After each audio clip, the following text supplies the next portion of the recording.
Um, um, we gotta navigate to the thing here. So, I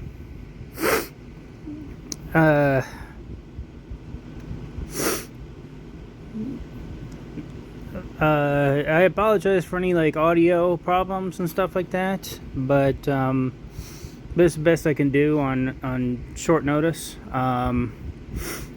Someday I'll eventually have a more professional setup, but I'm a pre-med student and I'm excessively poor.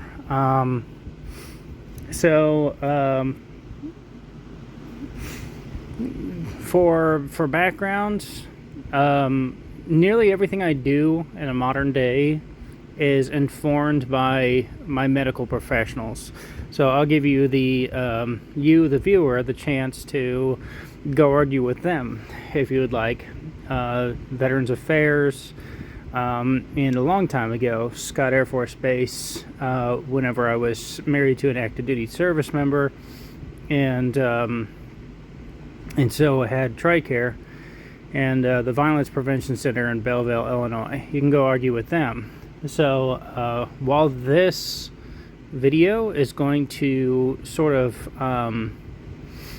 it's going to open me up to criticism, the criticism is going to be from people who, by and large, they aren't the medical professionals. So if you want to argue with them, you can go argue with them. Until then, you know, I can just do whatever. So one thing that that people like to do a lot of the times is blame the victim. As soon as you say like, hey, something bad happened to me, they say, okay, well, you deserved it because of what you were wearing, that sort of thing. And they also say like, well, there's obviously a problem with you if you run into these people over and over and over again. So just imagine like, being a black person in the slavery days. Everywhere that you go, people treat you pretty bad.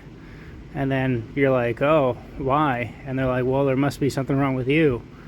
It's like, it's absolutely ridiculous. What the science says instead is that whenever you're abused, you have about a 78% higher chance of becoming abused again. So that's the actuality versus the assumption. But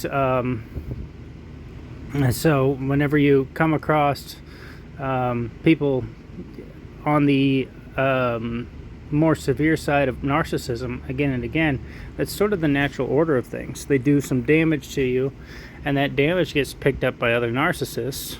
They look at you and they don't necessarily think that, oh, this is a wounded antelope, I can jump and I can start to gnaw on this thing's leg and it's going to be a hell of a lot easier than doing it with a fully healthy antelope. But they do feel that way. That's the insidious part, is that they feel this sort of urge. So it sounds evil, but remember that these are just mental illnesses. So they're sort of neither evil nor good, double-edged swords in their own right, stuff like that. There's a book called How to Kill a Narcissist that talks about how everybody is a little narcissistic. Like somebody busts into your house and you live in Texas, they try to steal your radio or something that cost you $35. So you blast them because of the stand your ground laws down there. That's horrifying to Europeans, but us Americans, we're fine with it. And as an American, I'm fine with it. I know that sounds crazy, but I'm fine with it. You have to be a little narcissistic. That guy, that person that busted into your house to try to steal your radio, they could have been trying to sell it to, to pay off the rent on a charity or an organization or something or whatever. They could have been stealing bread because they were hungry, but now they're dead, and all of that doesn't matter. So there's that base level of narcissism that we always have, where numero uno is going to be more important than anybody else. But so that's the double-edged sword of narcissism, to put yourself first. But then eventually, like anything, it gets out of control. So anyways, here's the background and start of all of this. I'm pushing this out there because narcissistic abuse is kind of like mold. It breeds in captivity. The more lonely and isolated you are, the worse off it's going to be, and the more potent it's going to be. So that's the big thing, is that narcissists will try to isolate you as quickly as humanly possible, and they try over and over and over again, which you'll see as part of this whole thing as well. But that's all besides the point. So here we go. Here's the background. After Thanksgiving, my mom said that she loved me, and I sent her an email reminding her that people who love their kids don't hurt them. And I asked her to please treat other people the way she'd like to be treated, because of that, we're having 2 Christmases. This was in the past, of course. One with and one without me. Of course, the people I'm getting pushback from are acting as if it's my fault. So let's walk through the facts one more time. Number 1, my grandfather on my dad's side died of his first ever heart attack when my mother was pregnant with me. Number 2, I had a panic attack in San Diego and called a medical provider because I didn't know what just happened to me, and they were worried that I was going to have a heart attack next time and kill me just like it did my grandfather. Number 3, I was rushed off to the insane asylum in critical psychiatric condition after my primary care provider under TRICARE from my previous marriage said if I didn't go, she did not believe I was going to make it another week, much less another month. Number 4, after a week-long stay in the madhouse, I was required by law to go to daily therapy for over a year. I'd meet with a psychiatrist weekly at Veterans Affairs, the VA Interpersonal Group Program, group therapy, VA Move group therapy, a psychologist at Scott Air Force Base under TRICARE, and abuse counseling at the Violence Prevention Center in Belleville, just to start with.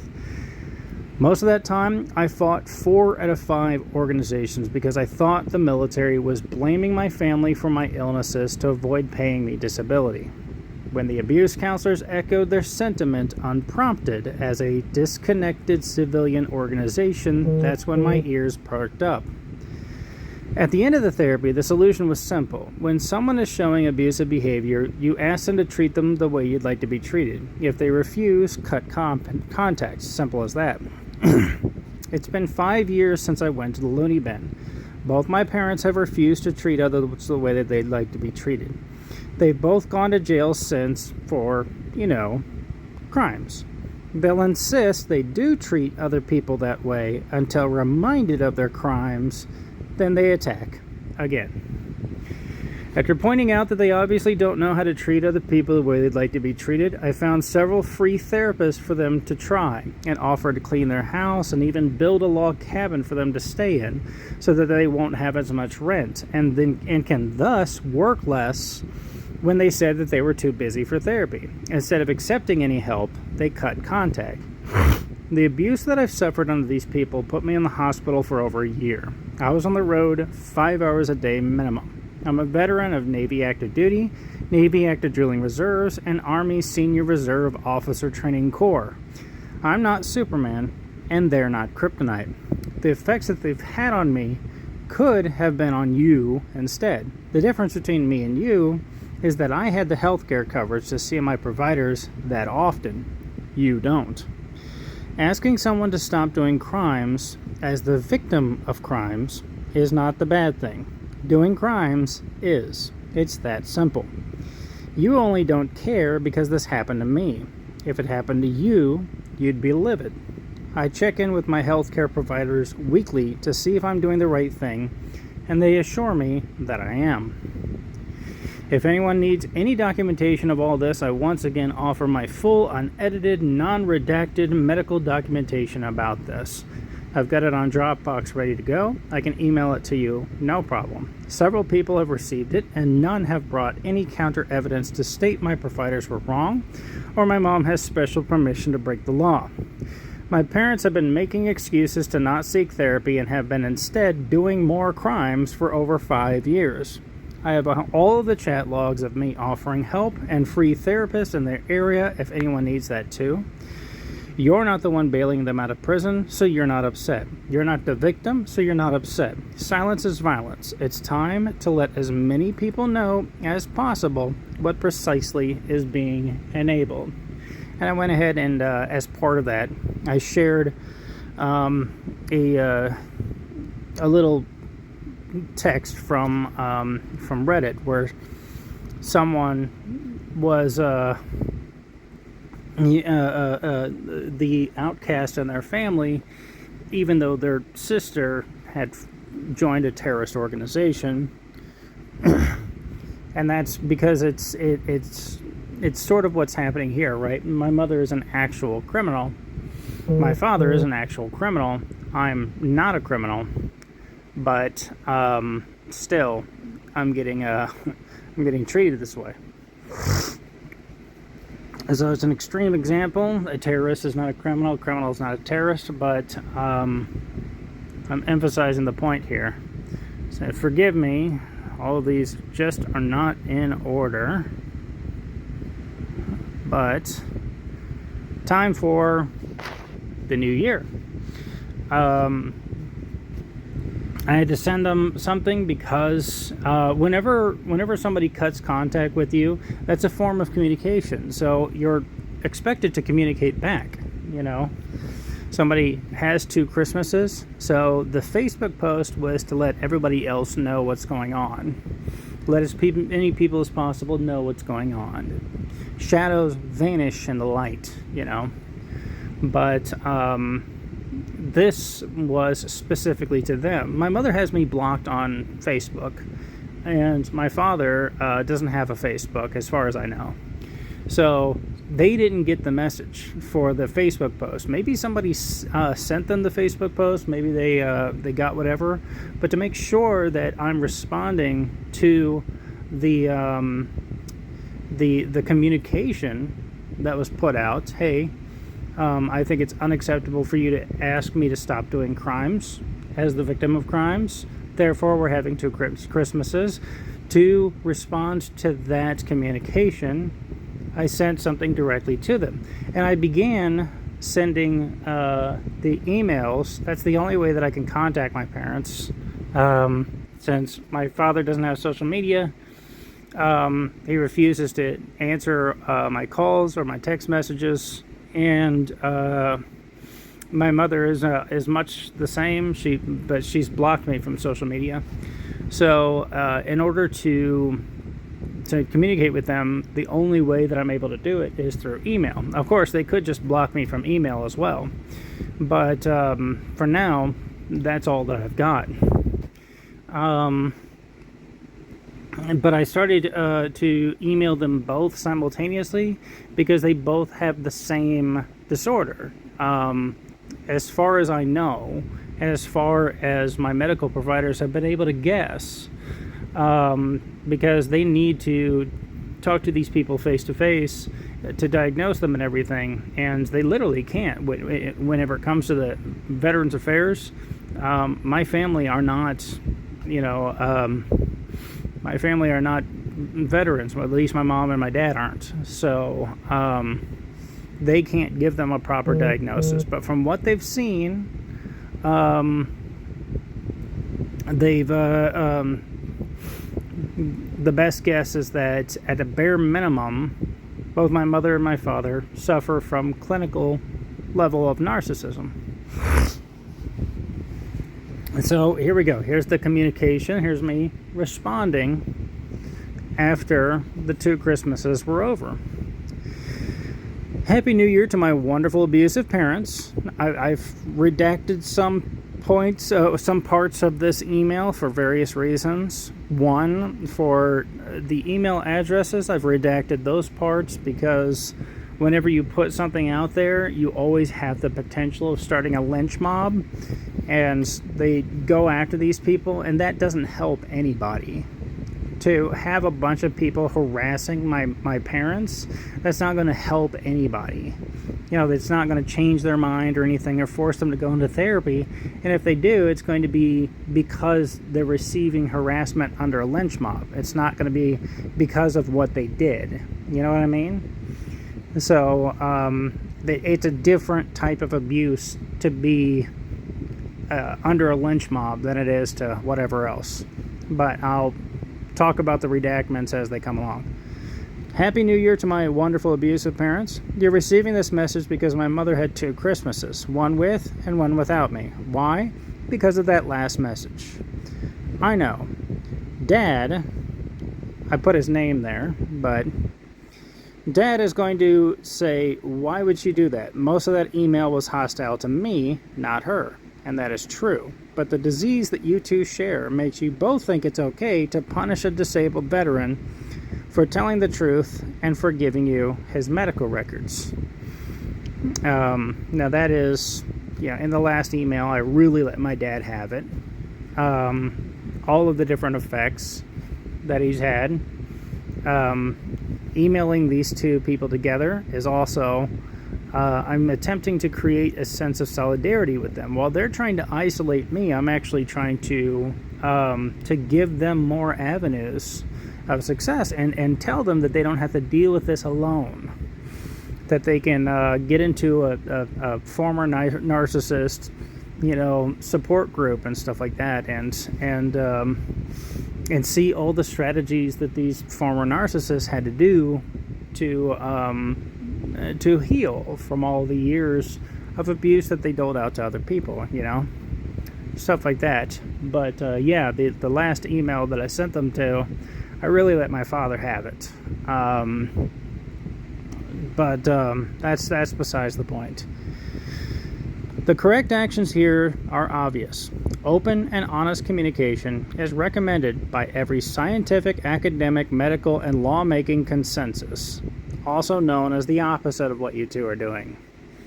I make sure that all of the different sort of fields of authority are covered each time that I do a communication with these 2.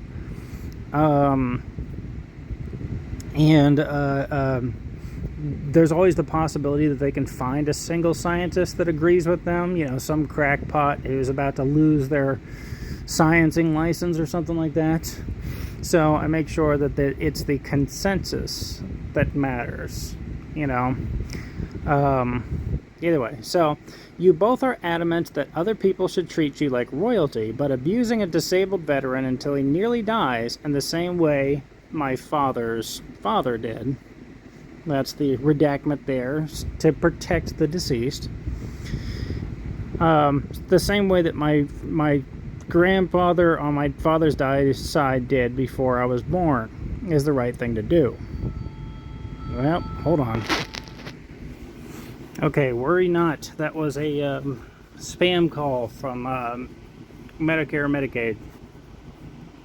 No new developments. Anyways, you both are adamant that other people should treat you like royalty, but abusing a disabled veteran until he nearly dies in the exact same way that my father's father did before I was born is the right thing to do. Well, it's time to get some proof. If you think that you're not sick, prove it. If you think that you're not making other people sick, prove it. If you think you're not abusive, prove it. If you think that you're treating other people the way you'd like to be treated, then prove it. You're not, by the way. You know that because you're both criminals. But you can fix that, and in the process of doing so, you can make your lives better than ever before. And that process can be completely free. Last time I spoke to my mother on the phone, she said thinking about this stuff makes her want to end her own life. That's the redacted part there.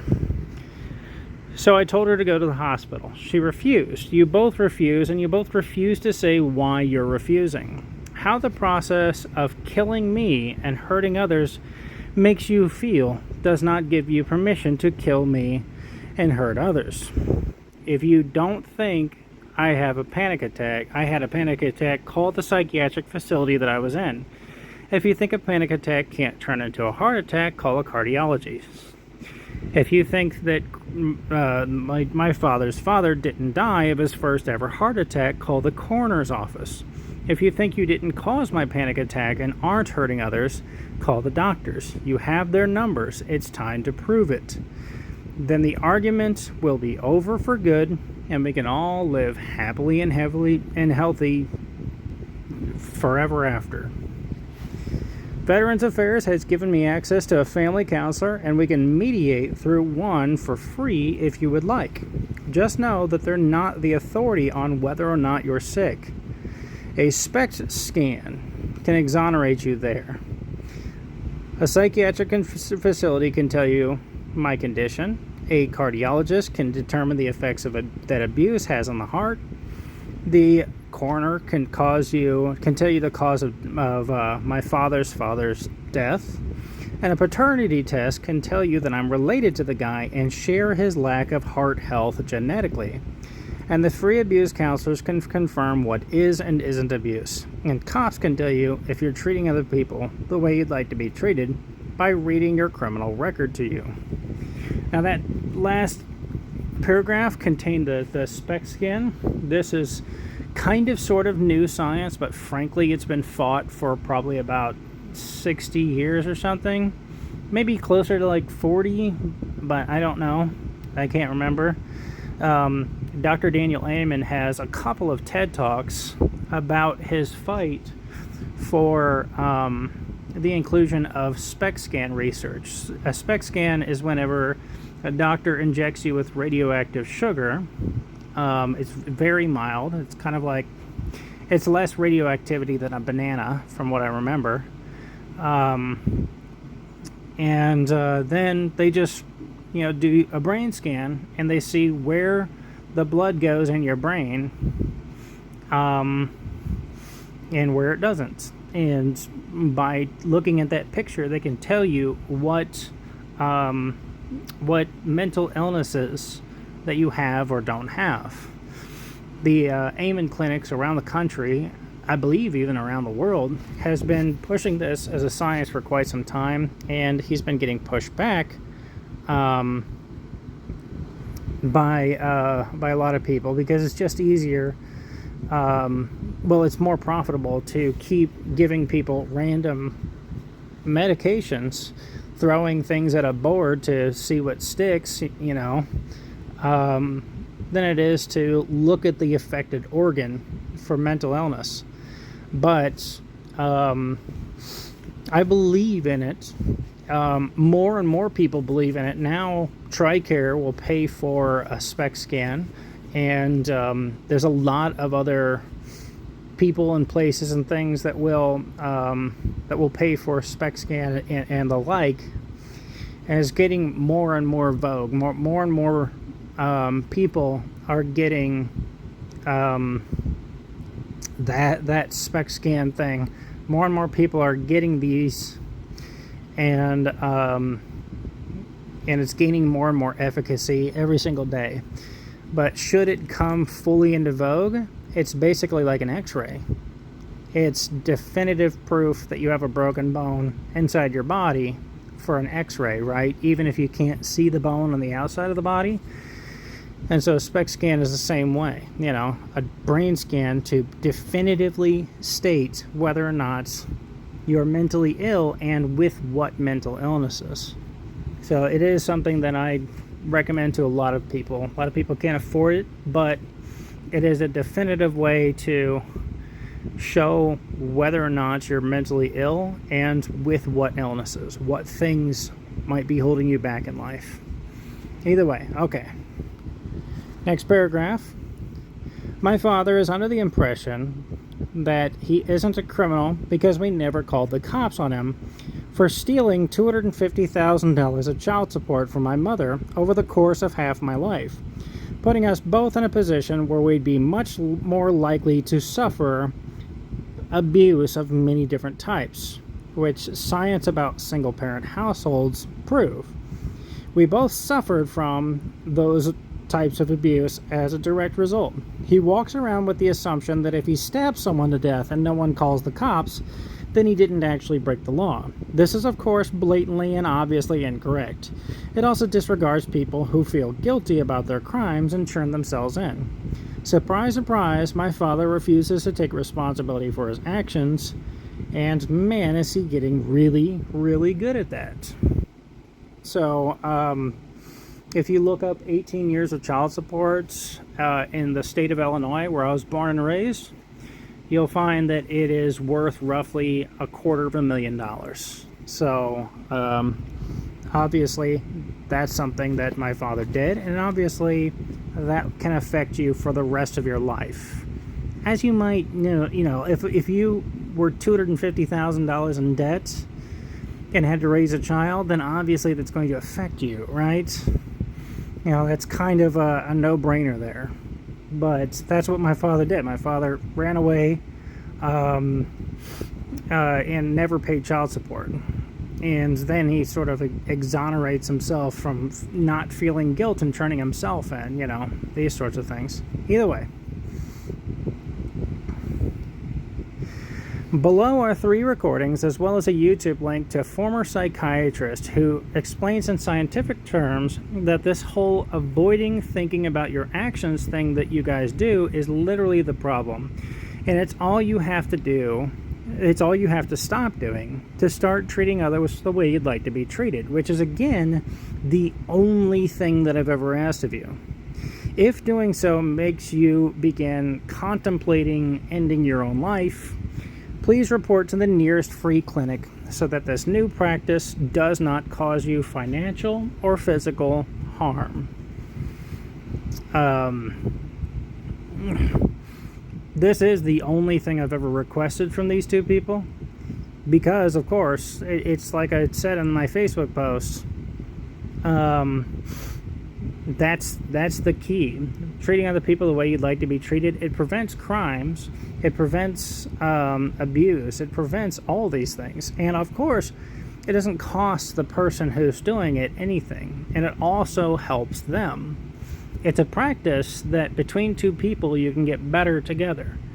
You can, slip up, call somebody a fart head or whatever. And then they can be like, hey, you wouldn't like it if I called you a fart head. And then you can go, I'm sorry. I'm practicing this just like you. We're both getting better at it. It's a skill. I'm sorry I slipped up.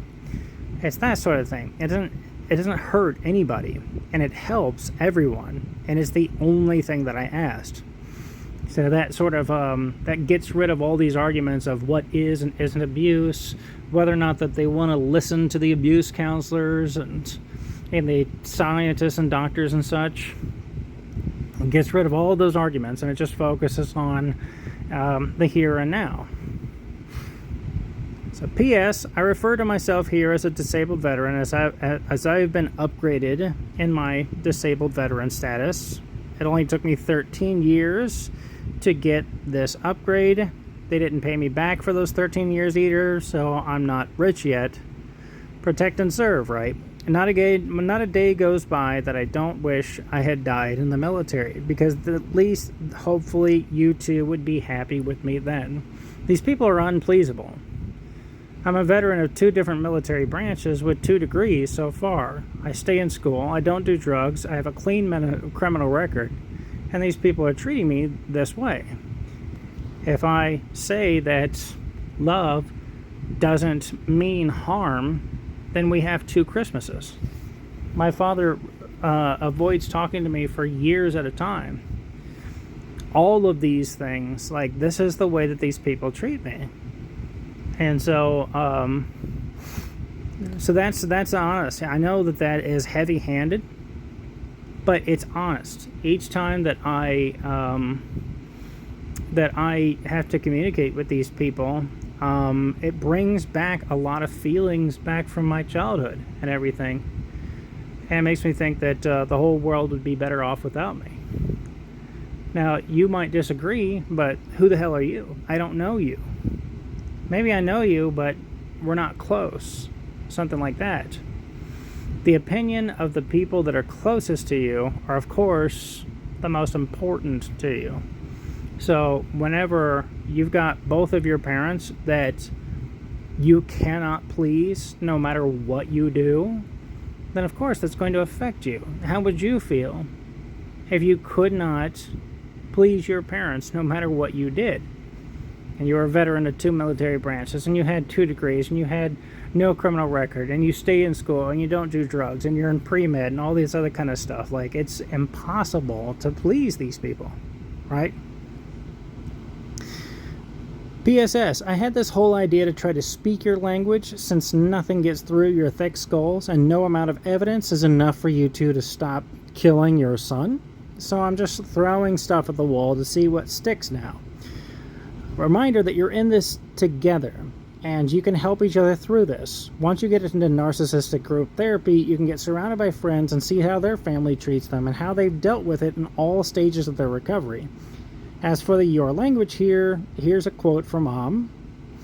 That is, you buried her 20 years ago. Harmony was right. Her sister was murdered. You pulled the trigger. It just took this long for the bullet to hit. That's from Perry Van Shrike, otherwise known as Gay Perry and Kiss Kiss Bang Bang. It's a movie that both my mom and I watched. I am not equipped to help my parents get past their illness. All I can do is encourage them to go to those people who are. So, whenever it comes to trying to help them, I might stumble upon something that could help them, and I might not, but at least I can try. That's the thing, is that I can try. And one for left his name, my father, and it's the lyrics, part of the lyrics to The Outsider, from A Perfect Circle, sung by Maynard James Keenan. My father loves Tool. He loves Maynard James Keenan. So I figured that maybe I could snip out part of what Maynard James Keenan said, and maybe he'll listen to him since he won't listen to me or the doctors. Wow. I censored it in the next one, but not in the last one. What a pain. Anyways, here are those recordings and links that I promised. Recording 1 was 11 minutes. Recording 2 is 44. Recording 3 was 1 hour and 38 minutes. And here's that YouTube link from Healthy Gamer GG, something like that. He's a former psychiatrist on YouTube. It's about how to gain control of yourself. It's pretty excellent. It's pretty excellent video. It's top of the line research and everything that says this whole avoiding the problem thing is the problem, and the solution is to stop avoiding the problem. That's it. That's how you change. Full stop. There's no other steps in the process. People think that there's other steps in the process, but there's not. So it's a pretty incredible video. I'll leave a link to it down in the description. I'll leave this link down in the description so you don't have to copy it by hand from this video, but it's pretty good. Of course, I'm not going to leave the links for these recordings. I should have redacted these recordings because you could technically punch these in by hand, but that's all besides the point. I love you both. I'm still trying to help you. You're still trying to hurt me. Please stop hurting other people. Please. So that's my email. And I did not expect to hear back from either one of them, but here comes my mom. She says, my sister and I were wondering if you would be willing to meet at Grandpa's house and have a face-to-face discussion. This is a common tactic that my mother has done repeatedly. With her mother, my grandmother, who passed away, I think last year in February.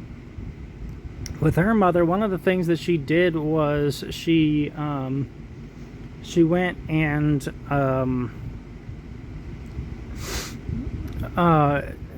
she went to, I think, where my middle younger brother used to live.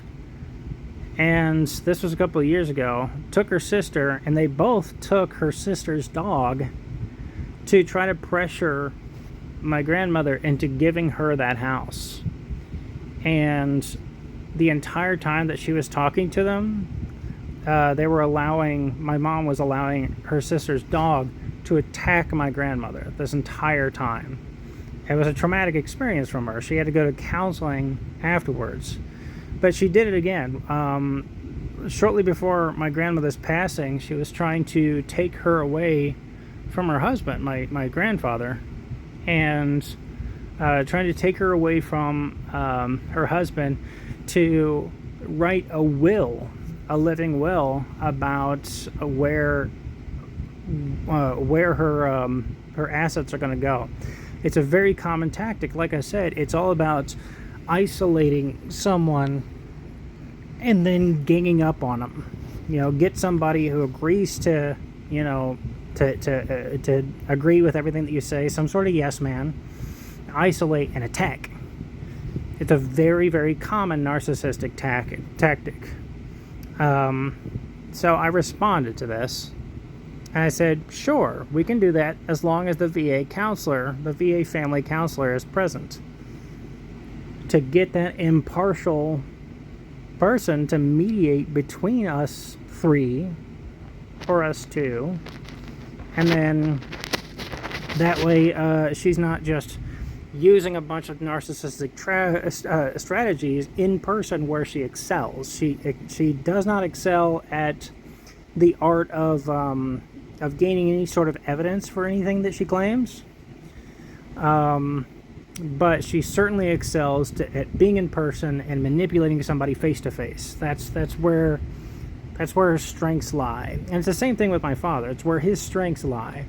They both love to do this. They both love to isolate, get face to face, and then just start rapid fire, like putting up 1,000 red herrings and everything to distract you from the argument about their behavior. Doing stuff like that. That's a very, very common narcissistic tactic. Anyways, other than that, I'm not going to respond to your email at all. This is my mother talking to me again. Number one, this is harassment. So my mother thinks that receiving a grand total of 3 emails per year is harassment, which is shocking and amazing, because that would mean that Groupon, with their several emails a week over the past couple of years, they must be super harassment. I should be able to sue them for billions of dollars. See, my mother thinks that if she adopts law-making language, then that means that what she says goes.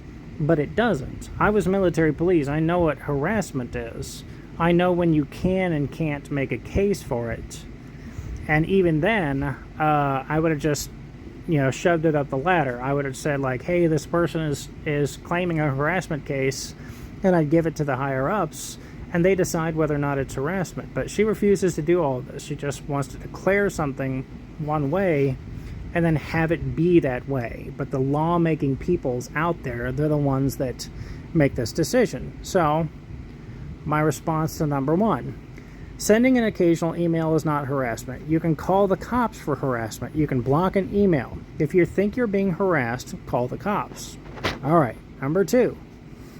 You are verbally, emotionally, and mentally abusing your senior citizen parents.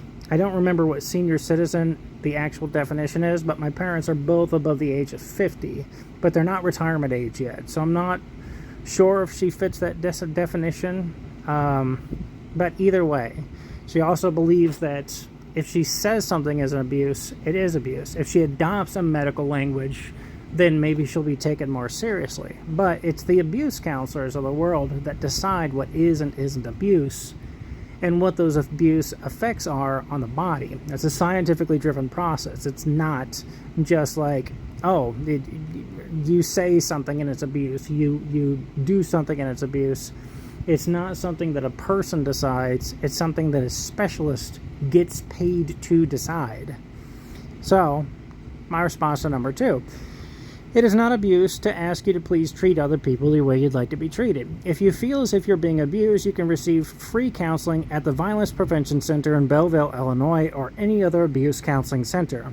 Abuse counselors decide what is and isn't abuse. You and I do not.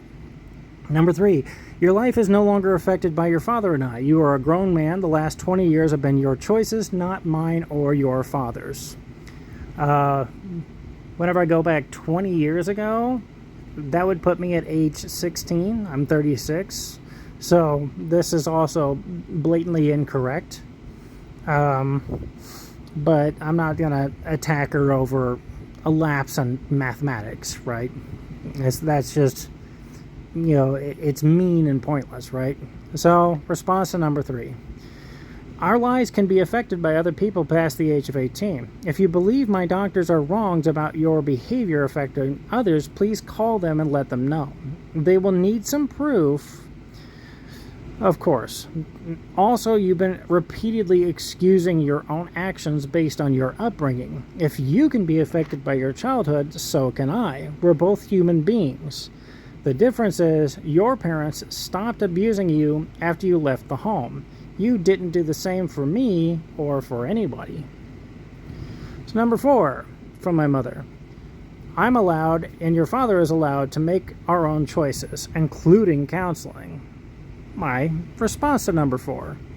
I never said that you couldn't make your own choices, including counseling. I asked you for one single thing, told you that it's because your behavior nearly led to my death, then gave you 600 plus pages of evidence that you are the cause and the death of me was nearly the effect.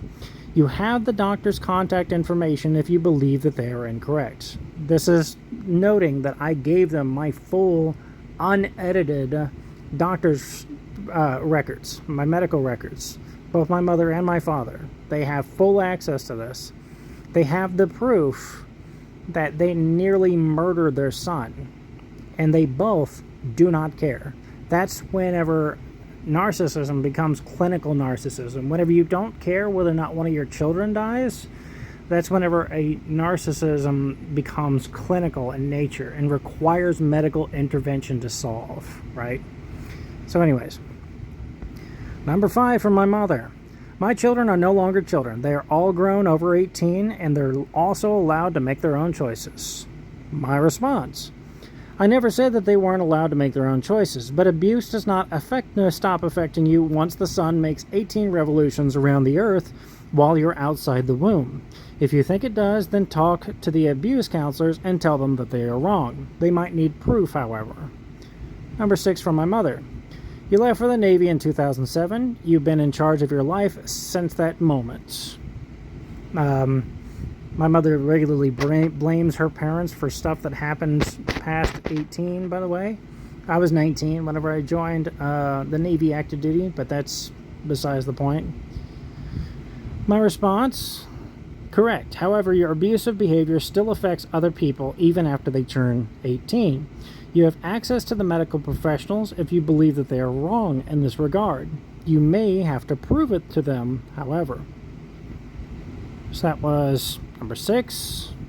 Number 7 from my mother. You no longer know me or anything about my life. You want to pick apart the past until it suits your needs and matches up to the scenario that you've created in your head. My response. I don't have to know you to know that you're not treating other people the way you'd like to be treated. I asked you for one thing, and only one thing, and you're recruiting your sister to bother someone else in someone else's house to try and convince me that not doing that thing is the right thing to do. If you believe that what my doctors have discussed regarding your past is untrue, you can call them and discuss as such. Number 8 from my mother. I had to redact a large part of this because I'm staying on family ground, not my mother's ground or my father's, but I'm staying on family's ground. So there are some deep-seated issues within my family that I have to cover up for my own sake. I know it's a terrible, terrible thing, but it's kind of like somebody in Vietnam who's been taken prisoner, who has a gun to their head and is saying that America is bad or something. Well, in the meantime, I'm sitting here blinking SOS and Morse code. It's sort of the same thing. So I know it's bad, but I got a gun to my head. There's nothing I can do. So I had to redact part of this, but essentially, in number 8, my mom is talking about the abuse that she suffered whenever she was a kid. So she talks about it and talks about over the course of many years. Think hard about that. I'm not harassing the people who abused me as a child, is what she's saying. I'm not telling them to go to counseling so that they no longer have the desire to harm helpless children. So my response, I redact a large part of it as well, but the people that she's talking about did go to counseling following my mom and the other affected people turning them in. Then something happened. Way after the abuse stopped from my mom and other people, someone in our family nearly killed another. That's very, very direct. Someone in my family nearly killed another member of my family. And it was way after the abuse had stopped. And so that's what I'm redacting here to protect the guilty, the accused, the innocent, all the above. So I believe that trying to kill another human being is slightly worse than sending you the occasional email. But if you would like to check with the local police to see which scenario is more severe, I will wait. That being said, after the people who abused you received counseling, they stopped, abusing you and all the other affected people. You didn't receive counseling, and you have not stopped abusing other people. So number 9 for my mother. That is my life, my reality, my nightmares to this day. My response. Yeah, that's your life, your reality, but it doesn't have to be your nightmares to this day. If you receive this free counseling, the nightmares can stop for good.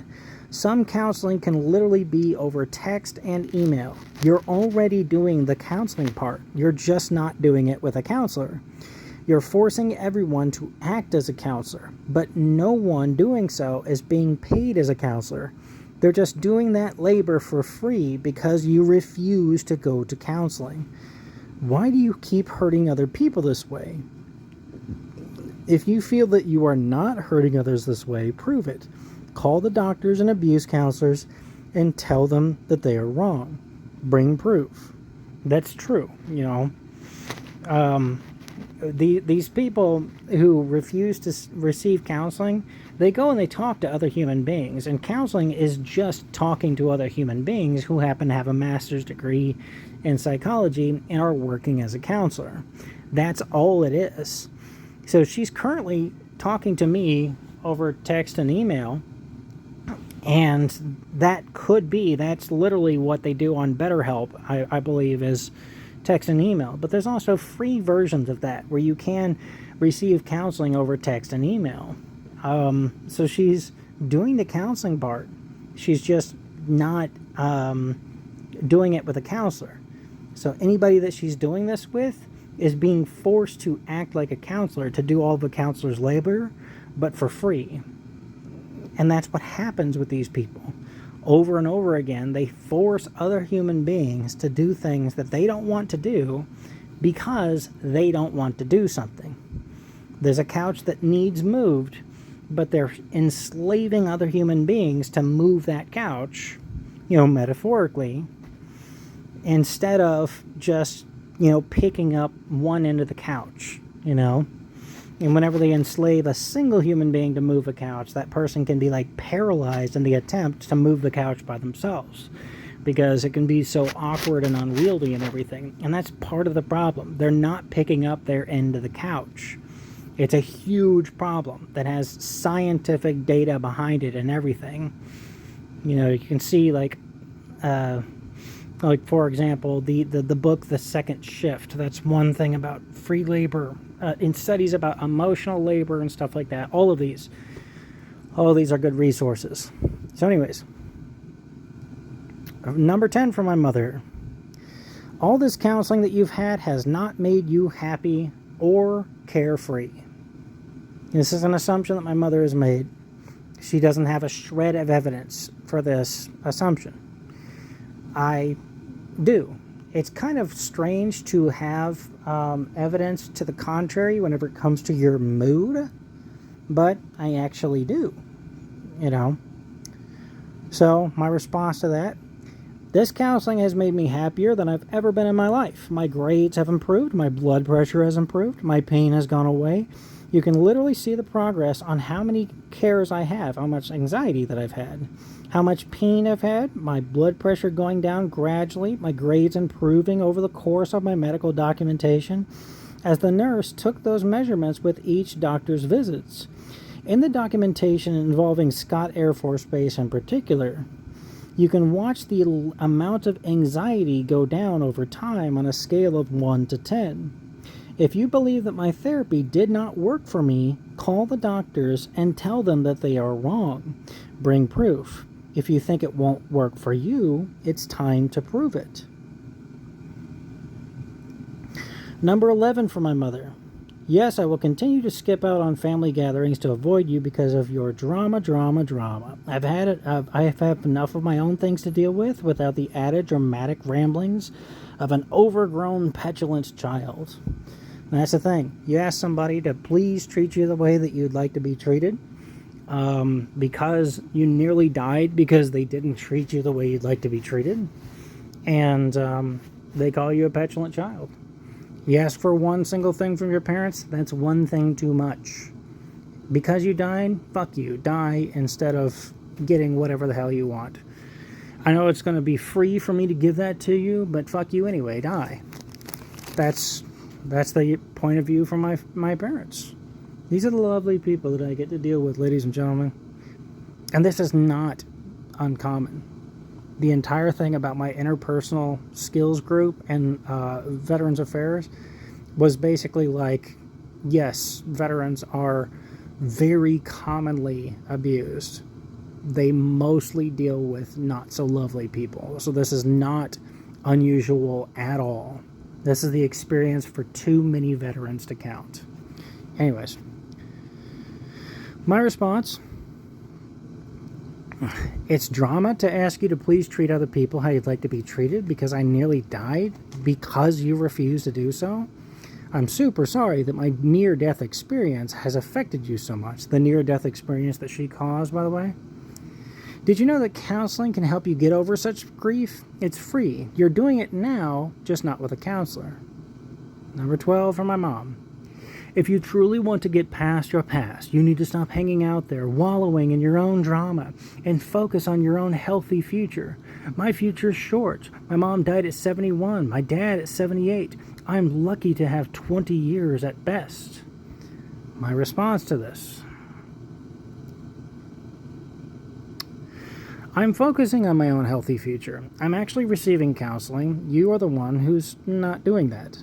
I'm inviting you to join in on my healthy future. You're the one pushing away a potential healthy future and a disabled veteran. You may not know what made my father's father tick. You may know what made my father's father tick, but I inherited his ticker. And your behavior nearly made me die at age 30. This is a fact that you can confirm in my medical documentation. At no point in time did I ask you about your past. I'm focused on the future. You aren't. If you believe that my doctors are not prescribing me the appropriate treatments to build a healthy future, please call them and discuss it with them. Bring proof. So that was number 12 from my mom. Oh, I didn't finish reading number 12 from my mom. Technically, you know scant evidence about your grandfather, my father's father, who died at nearly 48 years old. You carry his middle name to honor him. I knew him very well. I knew his philosophy, his passions, what made him tick, and his loyalties. But she ignores the fact that I inherited his heart, the weakness of his heart. And she nearly ended my life the same way that he ended his life, with his first ever heart attack. But she was the cause of it this time, and it was her firstborn male child, and she just wants to ignore that at all costs. Number 13, I'm not spending the rest of my life trying to mollycoddle you and give in to your demands. I surround myself with people who truly love me, people who look past ancient mistakes, imagined transgressions. You don't know me anymore. I've been gone for 16 years. I focus on my beautiful grandchildren and my amazing nephew. They are the future. So my response to that? I didn't demand anything. I asked you for one thing because I nearly died because you didn't do that one thing. Your behavior is hurting everyone. Your beautiful grandchildren, your sister, your nephew. These people you're focusing on. You've avoided me at all costs for 6 years now because I asked you for one thing that will benefit you, your grandchildren, your nephew, and your sister. If you believe that these people are not affected by your behavior, then prove it. Tell the medical professionals that they are wrong. Bring proof. Prove it. You claim that you care, but you have over 600 pages of proof showing you that you nearly murdered your firstborn son in the exact same way that my father's father died. I'm not Superman. You're not kryptonite. You're hurting people as much as you hurt me. That much 24/7 because you refuse to go to therapy. Because you don't actually care.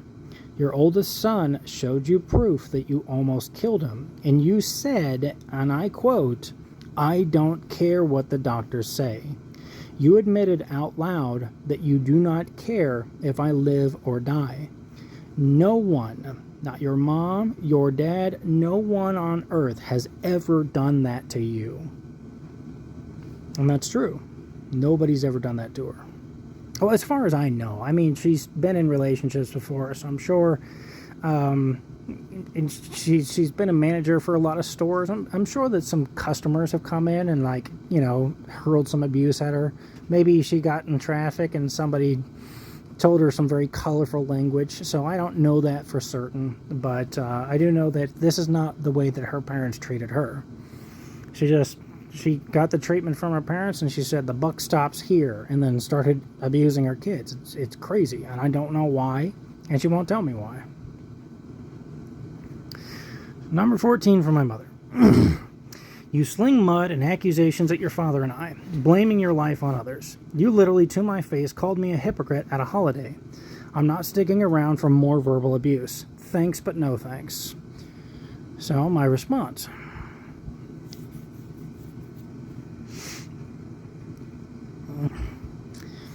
My response is, if the mud and accusations that I sling are untrue, please tell me. The truth is not verbal abuse. You literally wrote in this email, and I quote, "Your life is no longer affected by your father and I," and then just a few lines later wrote about the abuse that you suffered in your childhood, and that it is your life, your reality, and you have nightmares about that abuse that continue to this day. You literally believe that your parents affected you for life, but you literally lack the ability to affect your kids past the age of 18. Well, it's time to prove it. If this sort of behavior, which is constant for you, is not hypocritical, then tell me what fits that definition and bring proof.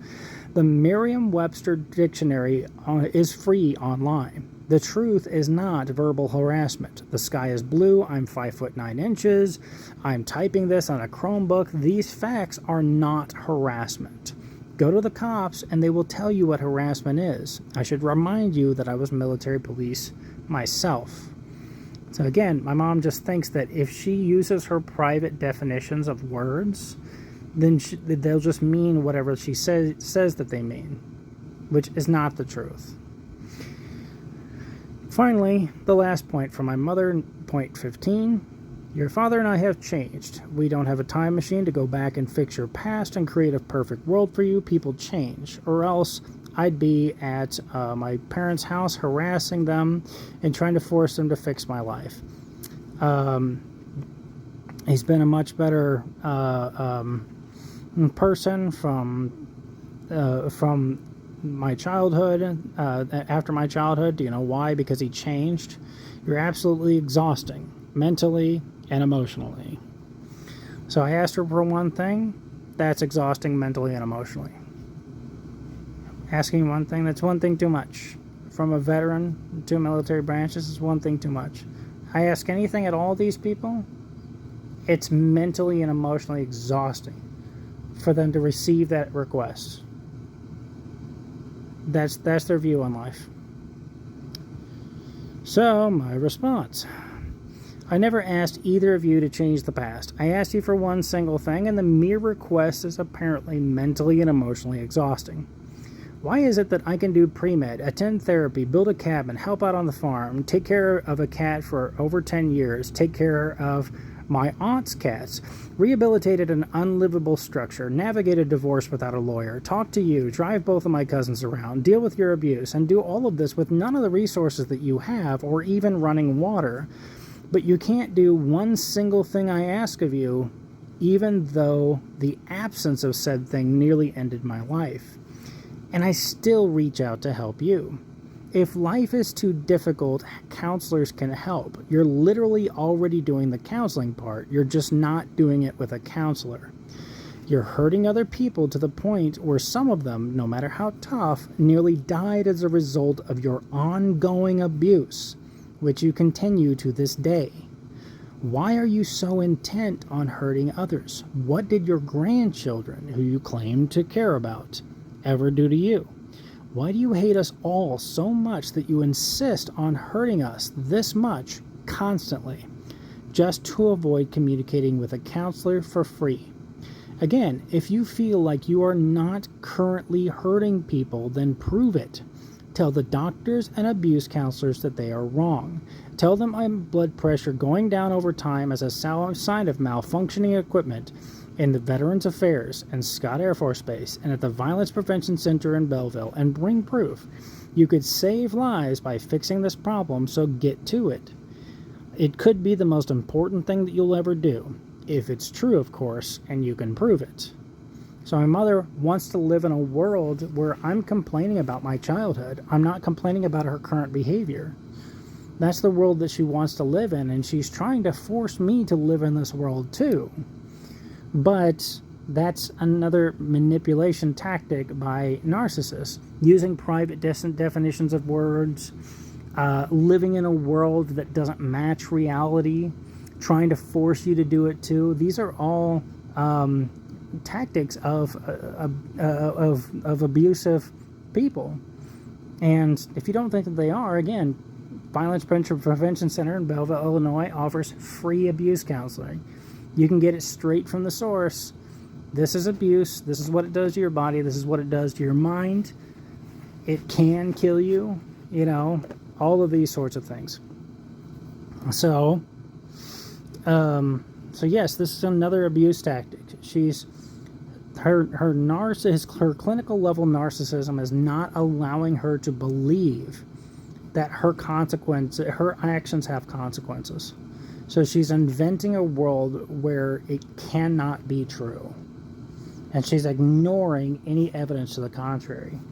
This is how communicating with someone with clinical narcissism is like talking to a brick wall.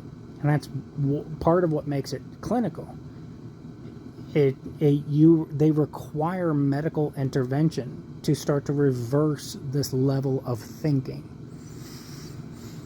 So anyway, I continue. I love you, Mom. You've done so many things, miraculous and borderline impossible things to raise my brothers and I long after my father stole $250,000 from you. I only asked for you one thing to save my life, and it wasn't enough. It's never enough for you, and it will never be enough for you. You'll always avoid me at all costs until you get what you need to live a healthy life. So why are you avoiding this?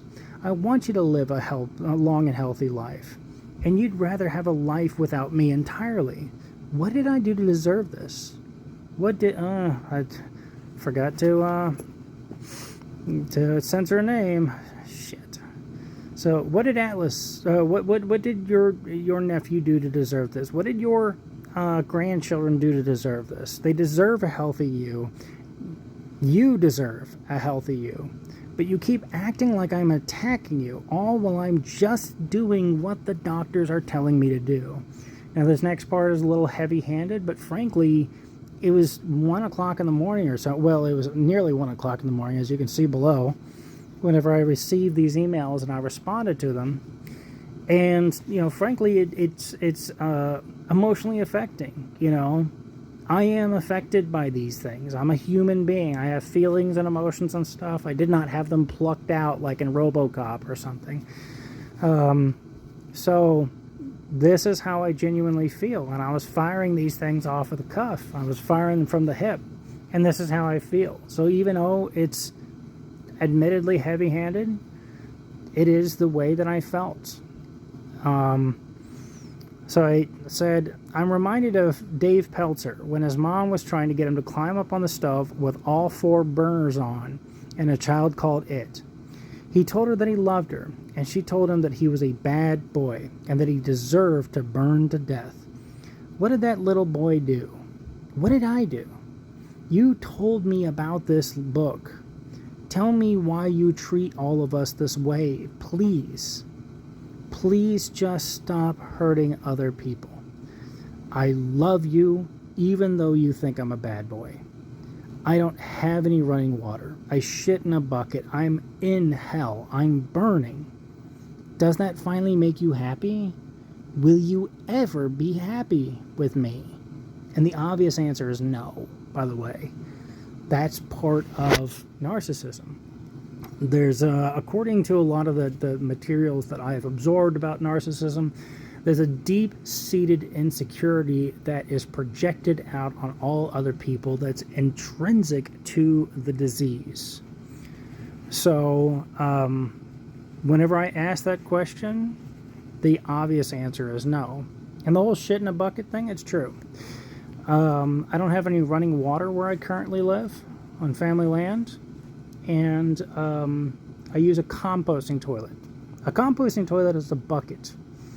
You go to the restroom in the bucket, and after you do that, you put some stuff on top of your waste, your sewage. And if you put enough stuff on top, it won't stink. So just like, you want to see this in action? Okay, take some rotten eggs and then go bury them in the yard. There's no cemeteries that smell like death, so you know that burying stuff stops the smell. So it actually smells better than even a regular restroom. So it's a lot more convenient and everything than an outhouse, and it works. The only problem is that once the bucket gets full, you got to dump it out. And wherever the hell you dump it out, it'll turn into compost in about 2 years' time, maybe. But until then, it's kind of a pain. And what do you cover up your waste sewage with? Whatever you've got, really. Especially if it's compostable. So dirt, sand. A lot of people like sawdust, wood chips, coconut coir, whatever that is. But yeah, that's true. It's, one of the things that I do to continue to do pre-med and try to save money and try to keep going to school, try to become a doctor. Anyways, so then I forwarded this message again. These things are like mold. They grow worse in isolation. So I forwarded all of my mother's messages to my father and my responses to my father to make sure that he gets in on this. Then I went ahead and forwarded it to my mom's sister. Remember, she threatened, she said, that her and her sister want to talk to me at the family farm. They want to talk to me together at the family farm. That's her tactic, is ganging up with somebody and then jumping you, ambushing you at a location. That's her tactic. That's one of her tactics. And so in order to make sure this other person is getting 100% of the problem and issues and everything, and not just a part of, to make sure that my mom isn't poisoning the well, so to speak. I went ahead and sent all of this, her messages, my responses, all of the above, to her sister to make sure that she gets the full picture.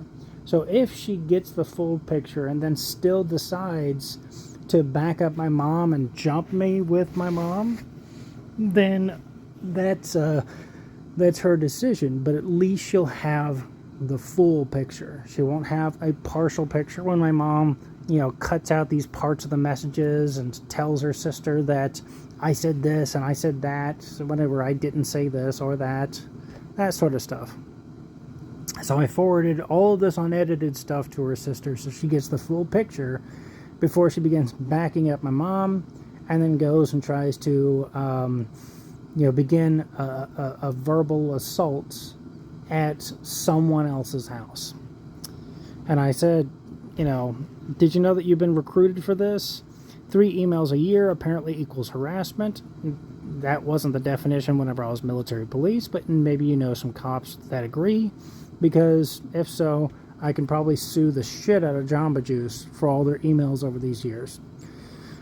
So anyways, I had to get these things out there and everything, and I'm doing the work of a lot of people who are suffering from narcissistic abuse. There's a lot of reasons why the people that are being abused aren't sharing this.